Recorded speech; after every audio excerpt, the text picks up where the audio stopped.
Dance with me. Back and forth, move my body back and forth, move my body back and forth. Form అయిన తర్వాత మిగిలిన gas అలాగే racks అన్ని దగ్గరగా attract అయిపోయి gravitational force కారణంగా ఒక పెద్ద మండుతున్న అగ్నిగోళంలా తయారైంది. అదే మన భూమి. మొదట్లో భూమి కూడా చాలా హై టెంపరేచర్స్లో ఎక్కడ చూసినా లావా పారుతూ లావా ఓషియన్స్తో చూడడానికి ఒక నరకంలాగే ఉండేది. అప్పట్లో భూమి తన చుట్టూ తాను తిరిగే స్పీడ్ కూడా చాలా ఎక్కువ. ఎంత అంటే అప్పట్లో రోజుకి 6 గంటలు మాత్రమే ఉండేది. అయితే అప్పట్లో మార్స్ ప్లానెట్ అంత పెద్దగా ఉన్న ఒక ఆస్ట్రాయిడ్ వచ్చి మన భూమిని ఢీకొట్టింది. భూమిని ఢీకొట్టడంతో కొంచెం ప్రాంతం భూమి మీద మొత్తం చెల్లాచెదురైపోయింది. ఆ చెల్లాచెదురైపోయిన ప్రాంతం మొత్తం గ్రావిటేషనల్ ఫోర్స్ వల్ల అట్రాక్ట్ అయిపోయి ఇప్పుడు మనకున్న చంద్రుడు తయారయ్యాడు. చంద్రుడు ఫామ్ అయిన మొదట్లో మన భూమికి చాలా దగ్గరగా ఉండేవాడు. కేవలం 22,000 కిలోమీటర్ల దూరంలో మాత్రమే ఉండేవాడు. కానీ చంద్రుడు మన భూమి నుంచి సంవత్సరానికి సుమారుగా 4 సెంటీమీటర్లు దూరంగా వెళ్ళిపోతున్నాడు. అలా 22,000 కిలోమీటర్ల దూరంలో ఉన్న చంద్రుడు ఇప్పుడు 3,84,400 కిలోమీటర్ల దూరం దాకా వెళ్ళిపోయాడు. అలా కొన్ని కోట్ల సంవత్సరాలకి చంద్రుడు మన గ్రావిటేషనల్ ఫోర్స్ నుంచి విడిపోయి సన్ చుట్టూ ఒక ప్లానెట్లా తిరిగే అవకాశం ఉందంట. అంతేకాదు అప్పటి వరకు మన ఎర్త్ స్ట్రేట్గా తిరిగేది. కానీ ఆ ప్లానెట్ ఢీకొట్టడంతో మన ఎర్త్ 23.5 డిగ్రీస్ పక్కకి వంగిపోయింది. అప్పటి నుంచి ఇప్పటికి కూడా మన ఎర్త్ కొంచెం టిల్ట్ అయ్యే తిరుగుతుంది. కానీ అది కూడా మన మంచికే. అలా కొంచెం పక్కకి వంగి తిరగడం వల్లనే ఇప్పుడు మన ఎర్త్ మీద సీజన్స్ ఏర్పడుతున్నాయి.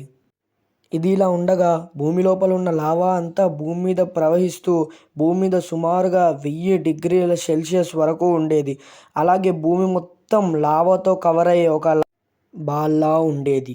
కానీ స్పేస్లో టెంపరేచర్ ఏమో -270 డిగ్రీ సెల్సియస్.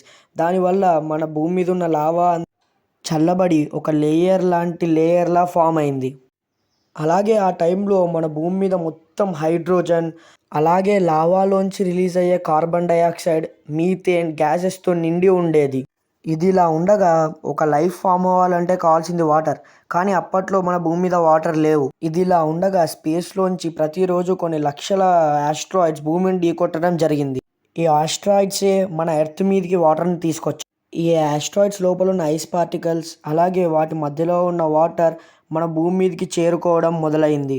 భూమి మీదకి వాటర్ ఎలా వచ్చింది అనే ఒక ప్రశ్నకి ఒక ఆధారం కూడా దొరికింది. 1998లో ఒక ఆస్ట్రాయిడ్ని టెస్ట్ చేసినప్పుడు దాన్ని అబ్జర్వ్ చేసినప్పుడు ఆ ఆస్ట్రాయిడ్స్ని మైక్రోస్కోప్ కింద అబ్జర్వ్ చేసినప్పుడు వాటిలో చిన్న చిన్న డ్రాప్స్ కనబడ్డాయి. ఇంకా బాగా అబ్జర్వ్ చేసినప్పుడు మూవ్ అవుతున్న వాటర్ డ్రాప్లెట్స్ని కనుక్కున్నారు. దీన్ని బట్టి భూమి మీద పడ్డ కొన్ని లక్షల కోట్ల ఆస్ట్రాయిడ్స్ నుంచే ఈ వాటర్ అంతా వచ్చిందని నిర్ధారించి చెప్పారు. కానీ ఆ చిన్న చిన్న డ్రాప్లెట్స్ అన్నీ కలిసి ఇంత పెద్ద పెద్ద మహాసముద్రాలుగా మారటానికి సుమారుగా భూమి మీద 2 కోట్ల సంవత్సరాల వరకు కంటిన్యూస్గా కొన్ని లక్షల కోట్ల ఆస్ట్రాయిడ్స్ కంటిన్యూస్గా పడుతూ వచ్చాయి. అలా భూమి మీద పడ్డ వాటర్ అంతా భూమి మీద 1000 డిగ్రీ సెల్సియస్ కారణంగా ఆవిరైపోయి మేఘాల్లా మారి వర్షాల్లా పడడం మొదలైంది. అలా మెల్లగా భూమి చల్లబడడం జరిగింది. అలాగే సముద్రాలు కూడా భూమి మీద ఏర్పడ్డాయి. అంటే మనం ఇప్పుడు తాగుతున్న వాటర్ అన్నీ కొన్ని లక్షల కోట్ల సంవత్సరాల క్రితం అంతరిక్షంలోంచి పడిన ఆస్ట్రాయిడ్స్ ద్వారా భూమిని రీచ్ అయినవే. అవే మనం ఇప్పుడు తాగుతున్న వాటర్. ఒకప్పుడు చంద్రుడు భూమికి దగ్గరగా ఉండటంతో భూమి మీద అలలు సుమారు 100 మీటర్ల పైదాకా లేచేవి. అలాగే చంద్రుడు దూరంగా జరిగిన కొద్దీ అలలు మెల్లమెల్లగా తగ్గుతూ వచ్చాయి. చంద్రుడి గ్రావిటేషనల్ ఫోర్స్ తగ్గడంతో మన భూమి మీద అలలు కూడా మెల్లమెల్లగా తగ్గుతూ వచ్చాయి. అయితే ఈ ఆస్ట్రాయిడ్స్ ఫెమినో యాసిడ్స్ అలాగే ప్రోటీన్స్ మినరల్స్ని కూడా వాటర్తో పాటు తీసుకొచ్చాయి. ఇవే ఒక లైఫ్ ఏర్పడడానికి బిల్డింగ్ బ్లాక్. ఇప్పుడు భూమి మీద లైఫ్ ఏర్పడడానికి సరైన కండిషన్స్ ఉన్నాయి. అలాగే మన భూమి మన సన్ నుంచి కరెక్ట్ డిస్టెన్స్లో ఉండడం వల్ల హ్యాబిటబుల్ జోన్లో ఉండడం వల్ల మన భూమి మీద లైఫ్ ఏర్పడడానికి కండిషన్స్ కరెక్ట్గా ఉన్నాయి. ఇప్పుడు మనం ఉంటున్న జోన్ని హ్యాబిటబుల్ జోన్ అని అంటారు. మనం ఉన్న ఈ జోన్లో మాత్రమే వాటర్ లిక్విడ్ ఫామ్లో ఉంటుంది. దాన్ని దాటి వెనక్కి వెళ్తే వాటర్ ఐస్ ఫామ్లో ఉంటుంది. ఒకవేళ దాన్ని దాటి ముందడికి వస్తే వాటర్ వేపర్ ఫామ్లో ఉండి ఆవిరైపోతుంది. సరిగ్గా మన ఎర్త్ ఈ జోన్లో ఉండడం మన లక్ అనే చెప్పచ్చు. అలాగే ఏ ఆర్గానిజం అయినా కొన్ని కోట్ల సెల్స్తో తయారవుతుంది. కానీ మన భూమి మీద క్రియేట్ అయిన first organism single celled organism అన్నమాట. దాన్ని ప్రోకారియోటి అని పిలిచేవారు. అలాగే వీటిని ల్యూకా అని కూడా పిలుస్తారు, అంటే లాస్ట్ యూనివర్సల్ కామన్ యాన్సిస్టర్. ఇవి సుమారుగా భూమి మీద 350 కోట్ల సంవత్సరాలకు ముందు నుంచే జీవిస్తున్నాయి. ఇప్పుడు భూమి మీద మొట్టమొదటి ఆర్గానిజం ఏర్పడడానికి టైం వచ్చింది. అయితే ఫస్ట్ ఆర్గానిజం ఎలా ప్రాణం పోసుకుంది అని చెప్పడానికి చాలా థియరీలు ఉన్నాయి. అందులో 6th థియరీ అయిన థియరీ ఆఫ్ ప్రైమరీ అబయోజెన్సిస్ అనే థియరీ చాలా ప్రసిద్ధి పొందింది. మనం డీప్గా గమనిస్తే మన బాడీలో జరిగే ప్రతి ఫంక్షన్ ఒక కెమికల్ రియాక్షన్, లైక్ మెటబాలిజం. అలాగే మన నర్వ్స్ సంబంధమైన ఏమైనా ఫంక్షన్, జీన్స్ కానీ ఇలా మీరు ఏది తీసుకున్నా అది తప్పనిసరిగా కెమికల్ రియాక్షనే. ఈ థియరీ ప్రకారం కొన్ని బిలియన్ సంవత్సరాల క్రితం భూమి మీద ఉన్న కొన్ని కండిషన్స్ వల్ల ఎటువంటి ప్రాణము లేని కెమికల్స్ మధ్య రియాక్షన్ జరిగి ప్రాణమున్న ఒక ఆర్గానిజం తయారైంది అని చెప్పేసి ఈ 6th థియరీ మనకు చెప్తుందన్నమాట. అంటే ప్రాణం లేని కొన్ని పదార్థాలు కలిసి ప్రాణమున్న ఒక పదార్థంగా మారడానికి అవకాశం ఉంది. దీనికి ఎగ్జాంపుల్ ఏంటి అంటే, ఒక కార్లో ఉన్న అన్ని పార్ట్స్ని విడదీసి పెడితే అవి ఎక్కడికి కదలవు. అదే వాటిని మనం అసెంబుల్ చేసి ఫ్యూల్ పోస్తే మనం దాంట్లో ఎక్కడికైనా వెళ్ళవచ్చు. అదే విధంగా ఇది కూడా జరిగింది.